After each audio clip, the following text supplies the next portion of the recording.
Hello, everyone, and this is A.R. Bernard, and I'm back with an IG Live. It's been a minute, I know, and we've got October 14th, Dr. Cornel West. That's going to be an interesting conversation leading up to the election, talking about issues in our community, and getting Dr. West's perspective on what's happening. We look forward to that. It's been a minute. Got some other things coming up as well, but today I am going to have the blessing, the opportunity to speak with a very, very favorite of mine, gospel singer, Cece Winans, who unfortunately is in a bit of heat. We got to talk about that heat. But she's dropped a new single. So we'll get to talk about that single as well. So thank you, everyone that's out there. Join me. Let's get into the conversation and talk about what's happening. As you know, everything's being politicized. No matter what happens, no matter what someone says, no matter what someone does, there's a political spin being placed on it. And it's unfortunate when folks get caught out there. So really got to be savvy nowadays. Need some street smarts. Even as a Christian, got to have some street smarts out there. So thank you for joining me. And put the word out there that we're going to be on for the next 30 minutes. And we'll be having a conversation. So I'm waiting for Cece to join me. Cece, if you're out there, come on in there. Hey. There she is. That looks like a little technology to get things going. I mean, you're all dolled up. This is supposed to be impromptu, live, just... Well, it's my life. I had a taping today, so I just got home, and I'm honored to talk to you. Hey, it's good to have you, Cece, always. So what was your day like? Oh, it was busy. I was able to tape Better Together for TBN today, and Joyce Myers was a part of the team. So now that's interesting because, your music crosses all types of boundaries. It's listened to by everybody and anybody. Because your music really, really reaches deep in the heart of folks.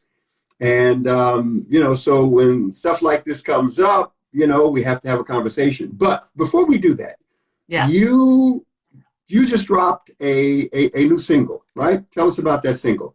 Yes. I just dropped a new single entitled Never Lost. Thank God I'm singing that right now. How appropriate is that? Didn't know I would be in this type of battle, Pastor Bernard, but, that's why I love singing gospel music. I love what I do because we don't know what tomorrow brings, but God does. It didn't take him by surprise, and so this song is really out there to encourage people, no matter what type of battle you find yourself in.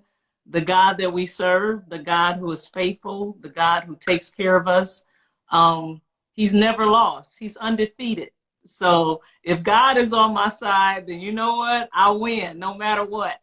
That sounds biblical to me. If God be for us, who can be against us, right? Who can be against us, right? So that's the name of the single, Never Lost. So what inspires these songs? When I think about artists and the music that they write, inspiration comes from so many different places. What inspired this song? Well, I didn't write this song, but when I heard it, I just felt like it was a message that needed to be heard. And also because of life, I think most of the time we're inspired to sing certain songs and to minister certain songs because of what we've already been through. I don't sing something that I just heard about, but it's something that is in my heart. It's something that I live. It's something that I totally believe. And because of that, I'm a firm believer that when it comes from the heart, it's going to touch the heart.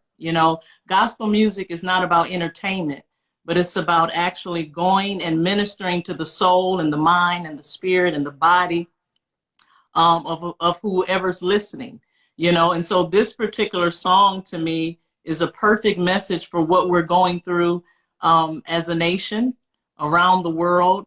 We see so many things happening. So many people are literally fighting for their lives.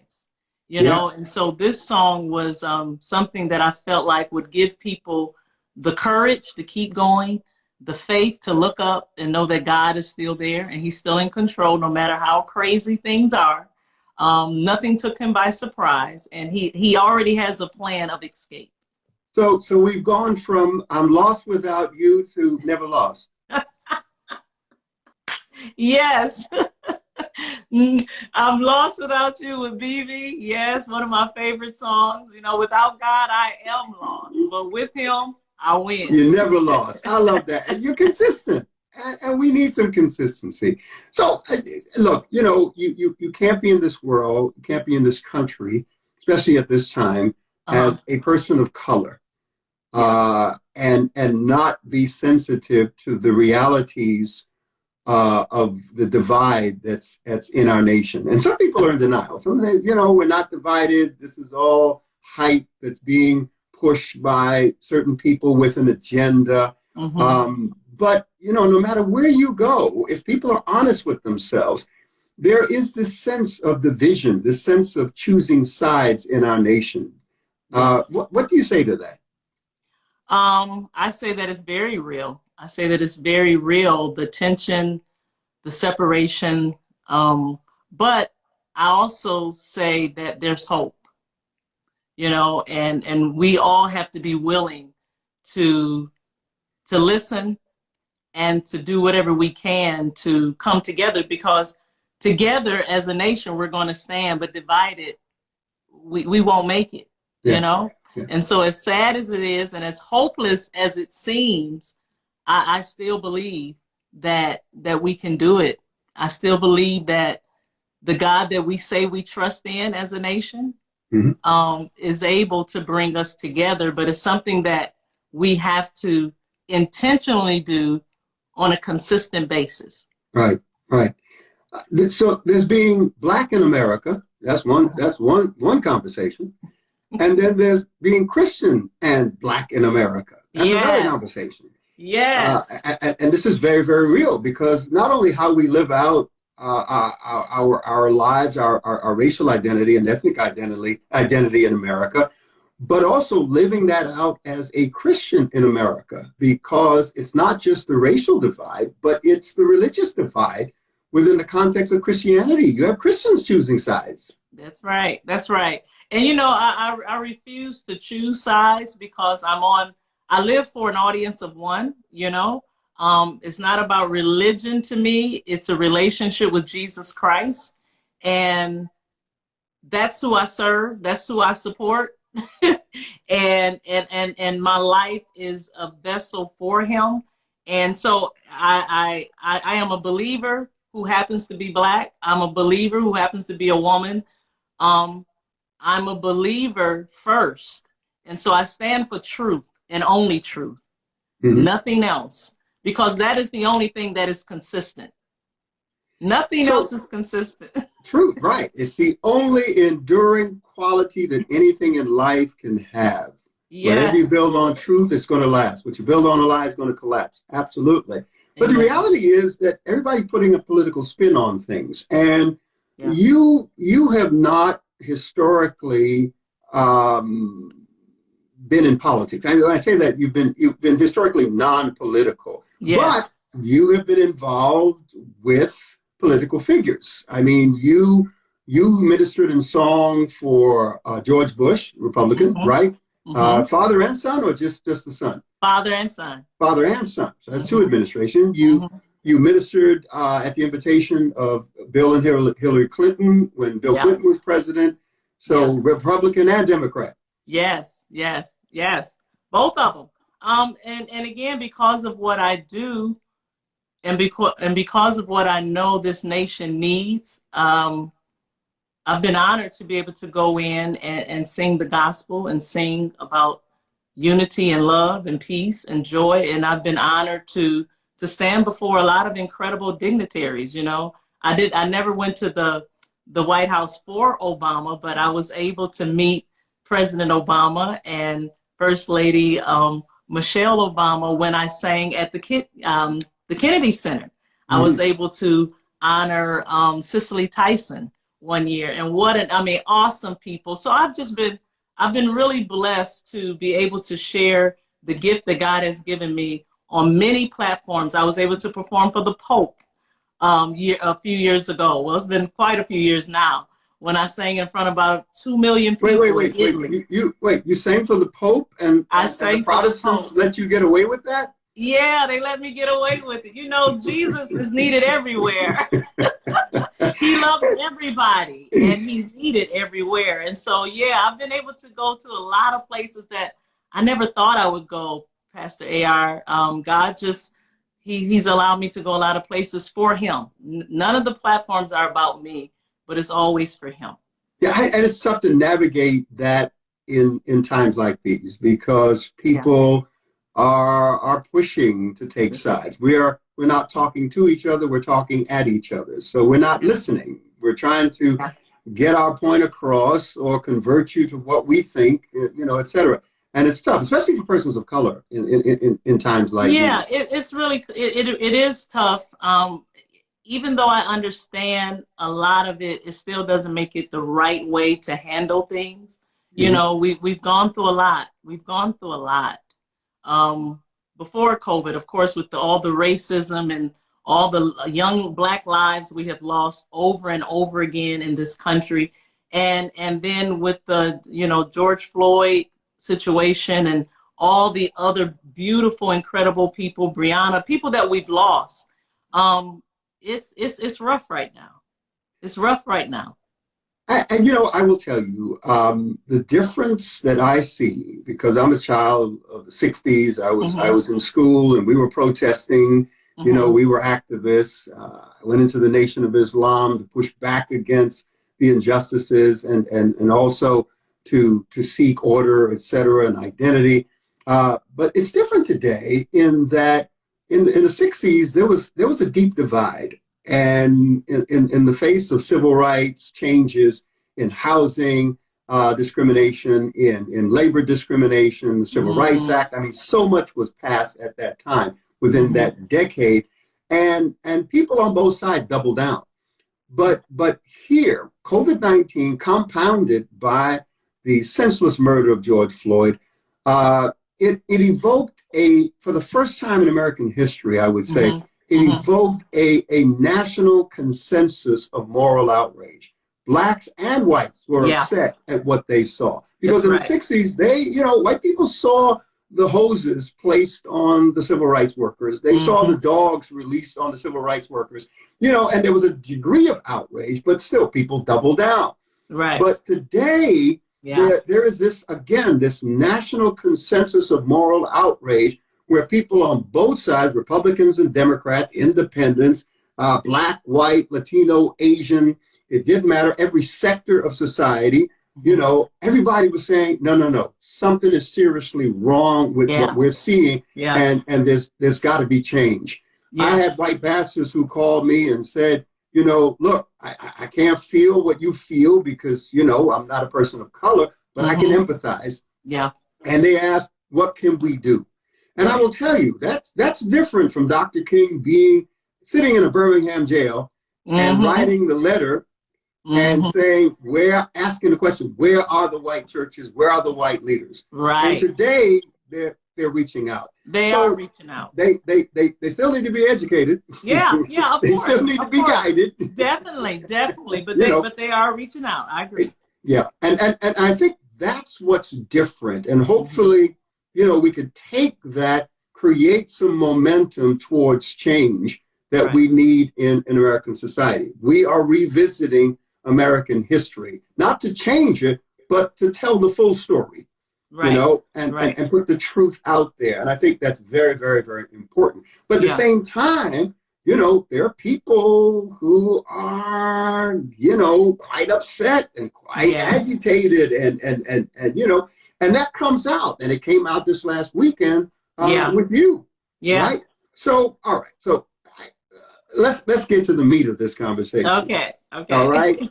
You get an offer through someone, all right, to do an ad for Health and Human Services, right?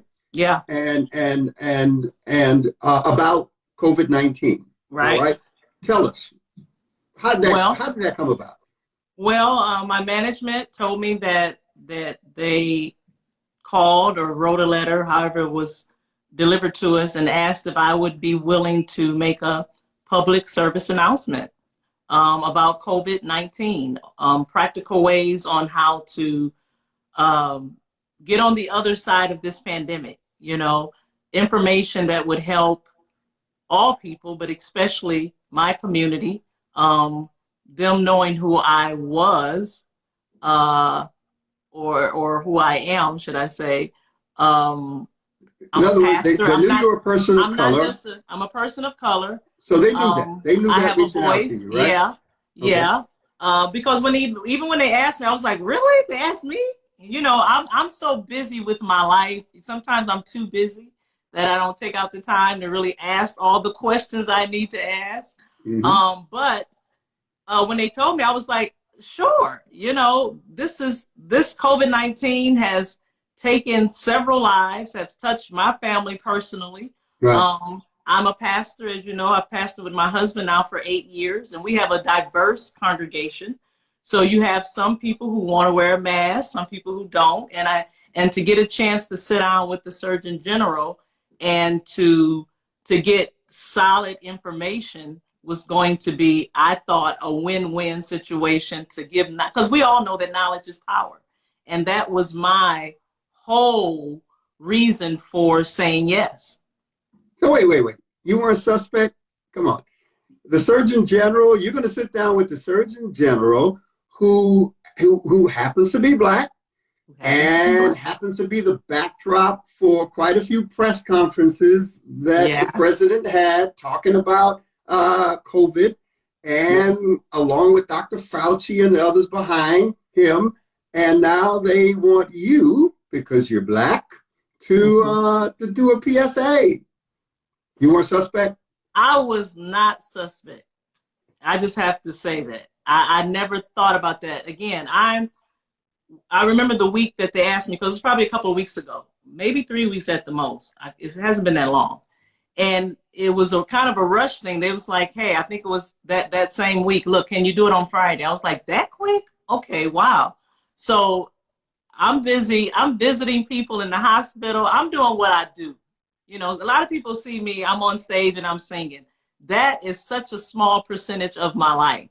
And so I did not think about it. Actually, I thought it was an honor that they would call and ask me, and did the interview with him, and it was nothing political about it. President Trump's name didn't come up, or any other political figure came up in our conversation. Actually, his conversation was, we need to take we need to stop polarizing everything and take politics out, because people are still dying from this disease, and we need to educate ourselves. So I was like, oh, this is incredible. So what were some of the questions? What were some of the key questions that you were asked in the interview? Well, first of all, should we wear a mask? Why should we wear a mask? What happens when your family member gets sick in the house? How do you allow your kids to play with friends? Do you create this bubble in order for, you pick a few people to be in that bubble, why we should take vaccine shots. I asked them, why should we be afraid of this vaccine? Should we use it, when something it's been so quick of a thing to come out with. And so it was just very informative. It was a really good interview that I don't think people are going to get a chance to hear. Well, that's one of the questions out there. Was it pulled, or is it still going to be aired?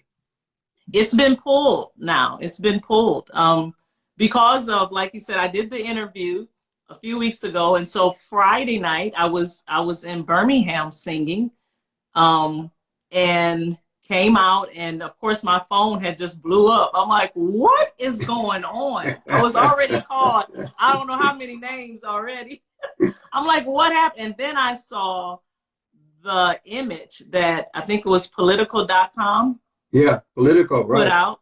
And it was my face and Dennis Quaid and the surgeon. And I'm just like, what is this? Dennis Quaid, I'm sorry. Dennis Quaid, yeah. Sorry, yeah. Dennis Quaid. I've never met him, but I hear he's been under the fire as well. But I was like, what is this? And then I saw another article that said I was a part of the push or the promotion for President Donald Trump, and so he could get reelected. And Well, yeah, I was a part of this campaign. I was a part of the campaign. I'm like, what campaign? What are they talking about? Yeah, well, political, you know what happened? And I will tell you, you got caught in the crossfire. I read the political article, and they really weren't after you. Right. All right. You're just a casualty of war. That's the bottom line. Democrats, whoever, checking out the president to see how he's spending $300 million that came out of HHS, Health and Human Services, for a campaign like this that should have come out of CDC. That's what Politico was saying. So they're wondering, is the president using our taxpayer dollars, for his campaign? Right. But Cece got in the crossfire on that. But wait, hold up. So you are a suspect. I'm glad you brought up. Go ahead. I'm glad you brought up dollars too, because that was another thing. They were saying all this money that was going into this campaign, and I was like, Cece probably wanted some money. I'm like, no. Wait, you didn't get paid? I was never paid for anything. No, nothing. You were Absolutely offered not. Nothing. No special promotion night at the White House. Nothing. The interview was on the Zoom. It was on my computer here at home.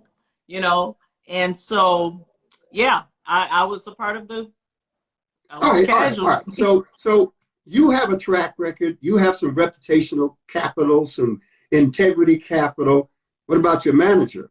Your manager, is he suspect? I mean, did he know what was going on? No, he's not suspect. I have incredible white managers. That's why I've been in the business for a long time, and just like I don't want to be treated differently or wrong because of the color of my skin, I refuse to treat other people because of the color of their skin. Again, so you've had black managers, you've had white managers. It's about the best managers. Just doing good management. Yes, that's it. Okay, I got that. So, all right. Do you support Donald Trump?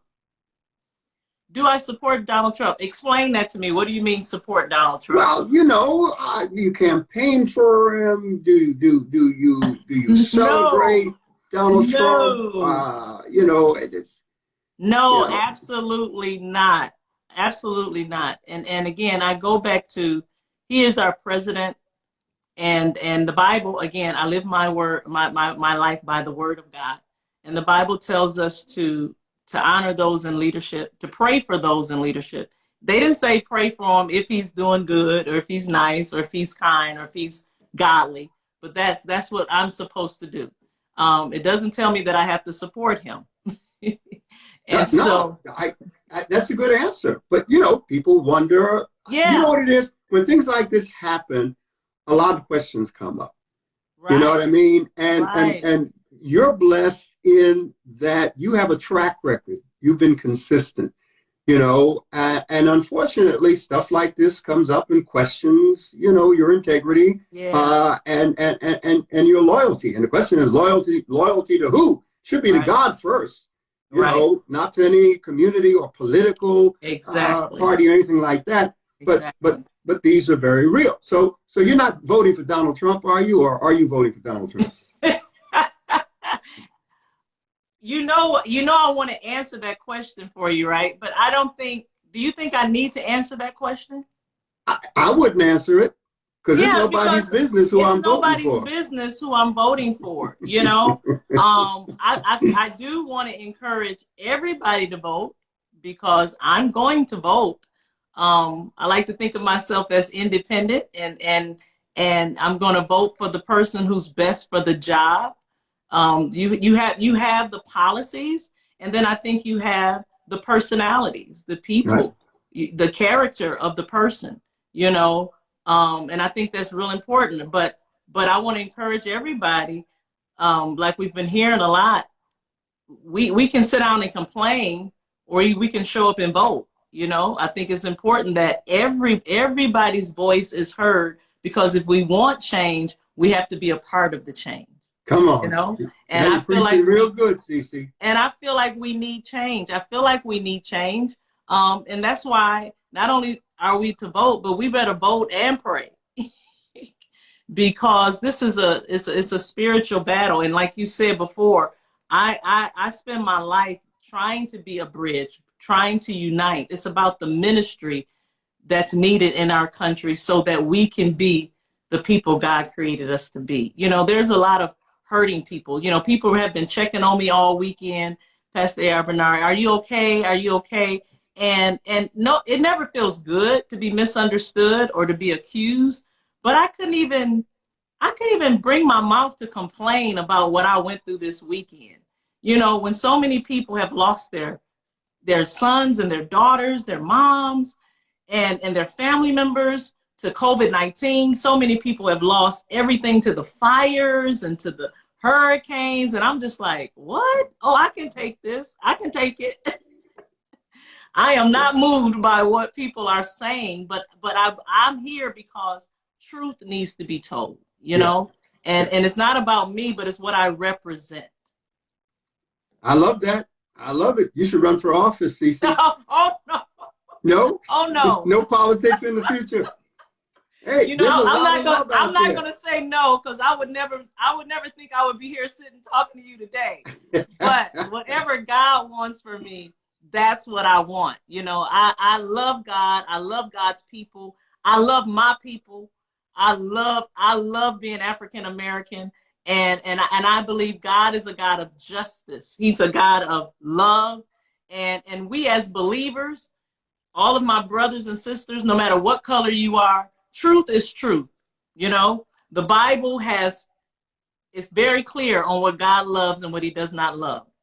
It's very clear on what he feels about sin, you know, and we have to understand that we have to be consistent. We can't say this is okay and then look the other way when we see something else wrong. No, it's sin is sin. It doesn't matter what it is. Yeah, yeah. And you know what bothers me? When people What? have their own agenda, their own feelings, their own opinions, and they want to impose that on other people to use their platform, their celebrity status, their notoriety to push their agenda.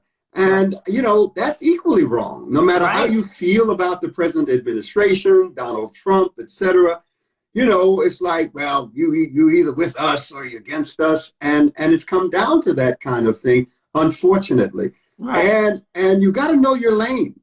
Yeah. You've got to know what God has called you to, because Amen. that's where you're going to shine. That's where you're really going to bring the love, the life, and light of Christ, which is what we're called to do. Yeah. Cece, I'm sorry that you had to go through this in one way, but in another way, I'm not sorry. I'm glad you went through it. What? I You know thought what it you is? loved me. Why would you do I that? love you, but I mean, this awakened a part of you, you Yeah. know, that really wasn't being demanded. You know what I mean? That's This true. placed on you a demand to really become sensitized, and hopefully your management to be Yeah. sensitized Yeah. to some of the realities that are out there, Yeah. you know, in terms of the climate that we're in. Yeah, the So, climate. I mean, and I knew the climate was bad. I mean, of course. I mean, you can't be alive in this country and not know that the climate is bad. The climate is probably the worst that I've seen, you know. mhm, mhm. But but yeah, you're right. It's definitely changed the way I look at things. You know, I was talking to you and you were like, you didn't. I'm like, no, I didn't think about it, you know. And so I'm educated now Well, to ask more questions. Cece is woke now. All right, there you go. Cece's woke. But you know, look, I told you I have a hermeneutic of suspicion, so everybody's suspect. You Unfortunately, told me that. You say, look, you gotta, yeah, yeah, suspicious about everything. we say innocent until proven guilty, but I'm sorry, you know, you suspect until you let me know that you know you're the real deal. Because look, we live at a time where we have more sheep in wolves' clothing. We have Yeah. more false prophets, fake news, and I hate to use that because you use that, you sound like somebody else, you know. But that's the world in which we live. It's an Oh, evil traffics in chaos, injustice, and deceit. And we're seeing that play out like never before. So as believers, filled with the Spirit of God, we need to have heightened sensitivity to what is true, what is not true, what is false, what is love, what is lust. You know, we have to have a heightened sensitivity in this climate that we're in. Yeah, I agree. You're right. So, Cece, there's a lot of love out there for you. Never mind all those other folks. Yeah. You are loved and you are appreciated. I love you and appreciate you. And you know what? Thank you for having this hard conversation. You didn't have to. Sure. No, you know, sure. you could have backed off, you know, but you chose to have this hard conversation. Yeah, you know, well, thank you for having it with me. No, I want people to know that yeah, I just want them to know the truth. You know, some people are going to believe you, some people aren't. I can live with that. Yep, you know, but there's people out there who have supported me for years, who have prayed for me and really just wanted to know and that they were worth it, you know, for me to take out the time and to let them know where I stand and who I am, you know. And my prayer is that we will see change, and that and let me just say this. Although, you know, you've been sensitized to certain realities that you really didn't have to deal with before, don't change. You have navigated both worlds, white and black, gospel and, you know, contemporary Christian music. Don't change. You know, let God use you and be that bridge builder, be that healer. You know, and if people are going to criticize, let them criticize. All right. But be who you are, Cece, because that's who we love and that's who we support.